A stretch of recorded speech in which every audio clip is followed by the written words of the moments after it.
is extremely, extremely important. And you see on social media, the division in the Ummah, but at the lower level, like this is the problem. And subhanAllah, next Friday we will be talking about, hopefully Salahuddin and Yubi, in our Friday night Khatirah, where most of the problems, when the Crusades came to attack us, to took the Jerusalem with us, from us. You know what was the major cause that we didn't retaliate early on before Salahuddin came? We were divided politically.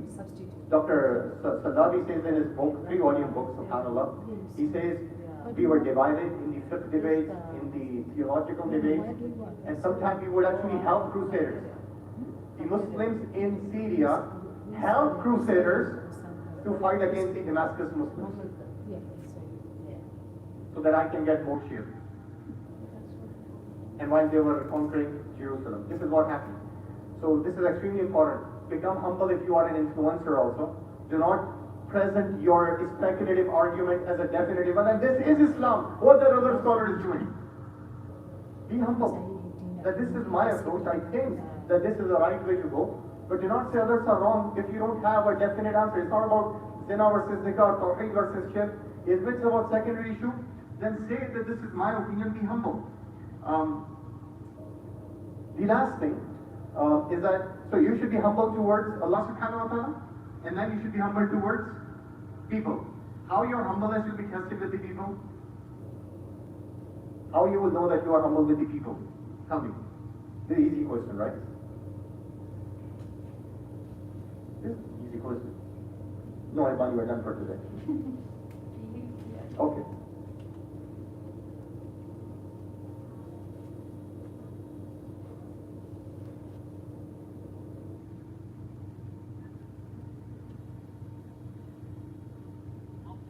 Okay, so, but that's, I would say that's a good answer for arrogance. I'm talking about how do you identify whether you're a humble person or not? Tell me. Yes? Yes, you appreciate others? Huh? It's not about you. You are removed. Now in Tazkiyah class, you are removed from the mirror. It's about Allah subhanahu wa ta'ala. And that's where you point to reality.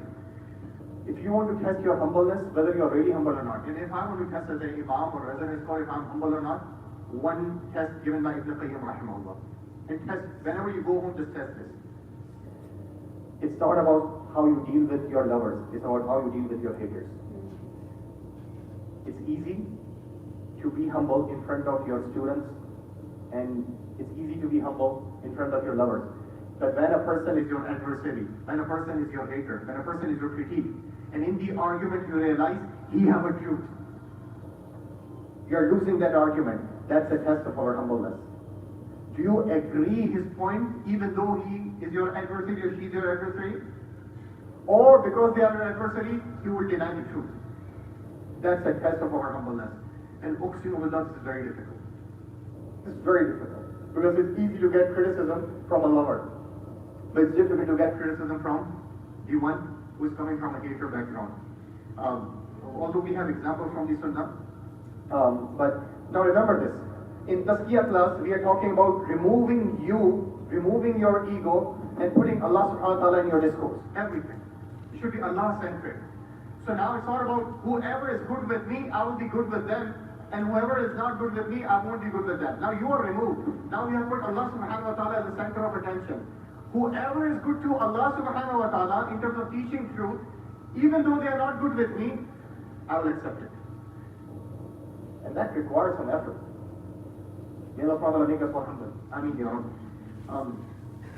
okay, and there are many ahadith, because we don't have time, I'll just finish with this, about Prophet Muhammad sallallahu alayhi wa sallam, how humble, a few examples from his life about his humbleness. By the way, one of the other flipping the story about the previous example which I gave, if someone apologizes you, the sign of humble person, if someone comes and apologizes you, a humble person will accept the apology. And if someone is acknowledging you that you did something wrong, then you will allow them, if you are a really humble person, you will allow them to vent them out. You cannot say, no, you just already said whatever you want to say. You will allow them to vent them out. Because now you have accepted your mistake, so let them take it out. This is also extremely, extremely important. You cannot say, I told you I'm sorry, why you were insisting? No, allow them to, especially when dealing with the families. spouse, husband, wife. This is extremely important. Okay, a final thing. How Rasulullah ﷺ would act in a humble way. I'll give you just 3-4 examples.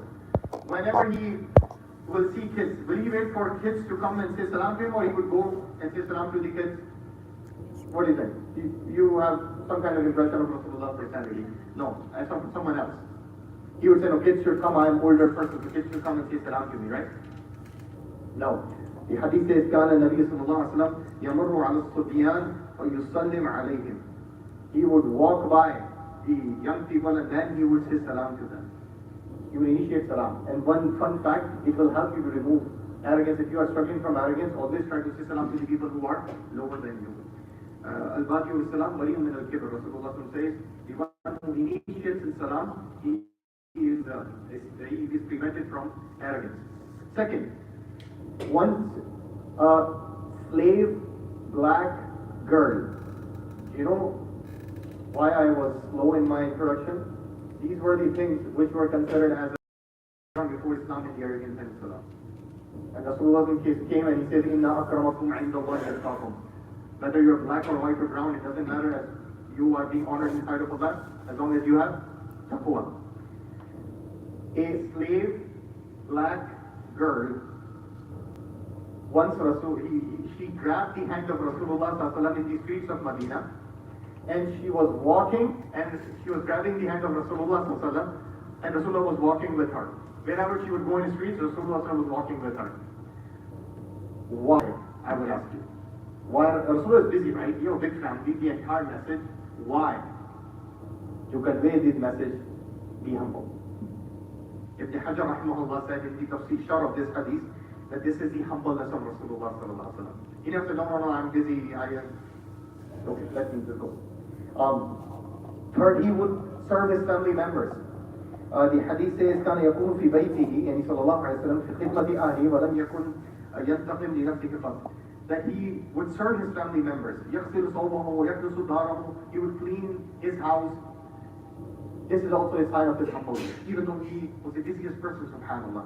This is what we need to do if we have to apply. We can talk about those philosophical concepts, but it would never start if we are not starting from our home and our own families, inshallah. Ask Allah subhanahu wa ta'ala to make us all humble and to keep us away from arrogance, because the end of arrogance is we will have small belief in our heart, and that will lead us to destruction. May Allah subhanahu wa ta'ala protect all of us. Ameen ya Rabb. Jazakumullahu khairan. I don't have time for the questions, for live especially. Sheikh Abbas, can you take one question only from the audience? Okay. Any question from